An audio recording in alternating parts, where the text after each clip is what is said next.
नवरात्र आई माई के दरबार में बड़ी नारियल फूटी वो में एगो ना एने तक जोड़े जोड़े चढ़ी तो कैसे कहे के बा तनी मीठा मीठा दीदी ताली बजई कहे के बा कि माँ आती नहीं बुलाई जाती है और ताली बजती नहीं बजाई जाती है। प्रेम से बोलिए सच्चे दरबार की। अबेली चमेली संगे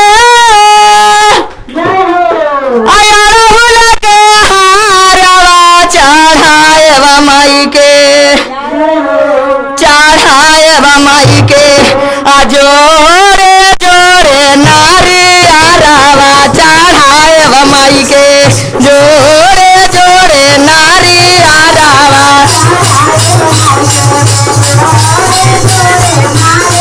बेली चमेली संगे अड़हुल के हारवा चढ़ाए माई के जोड़े जोड़े नारियारावा चढ़ाए माई के जोड़े जोड़े नारियारावा। जय हो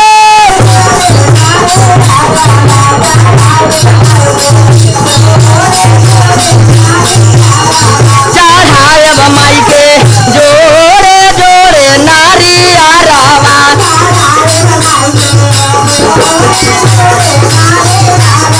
चढ़ाए माई के जोड़े जोड़े नारियारावा।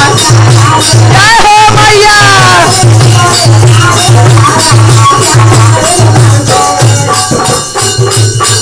भोरे जागाई माई के उगते किरिंगिया हो।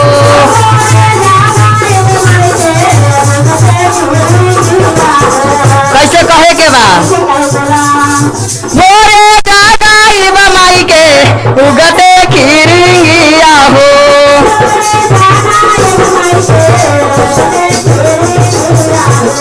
बगिया से फूल लेके आइली मालिनिया हो।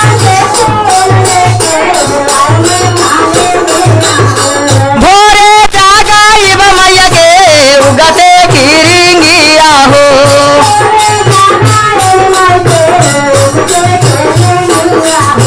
बगिया से फूल लेके आइली मालिनिया हो।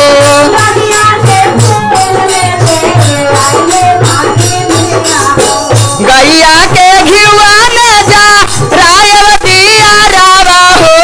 गैया के चढ़ाए माई के जोड़े जोड़े नारियारावा। चढ़ाए माई के जोड़े जोड़े नारियारावा। जय हो जय हो।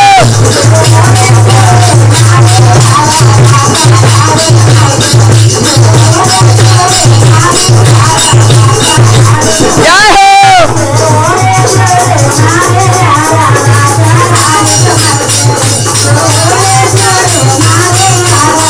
ललका चुनरी आया जो माई के पहनाए बा।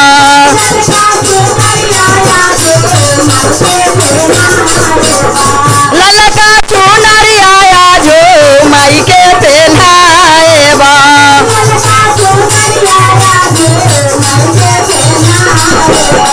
बन के पूजरी आया झा माई के मनाए बा।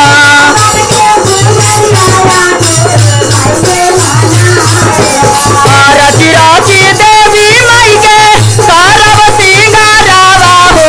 रची राची देवी माई के करब सिंगारावा।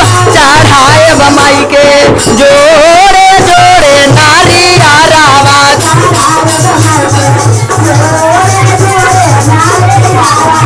चढ़ाए माई के जोड़े जोड़े नारियारावा। जय हो।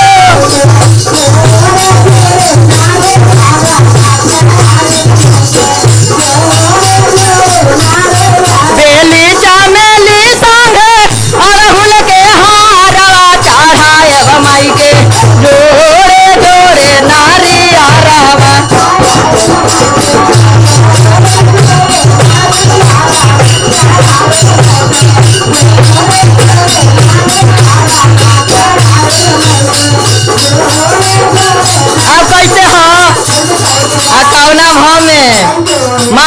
दरबार में कलसा रखाई न तो कहे के बा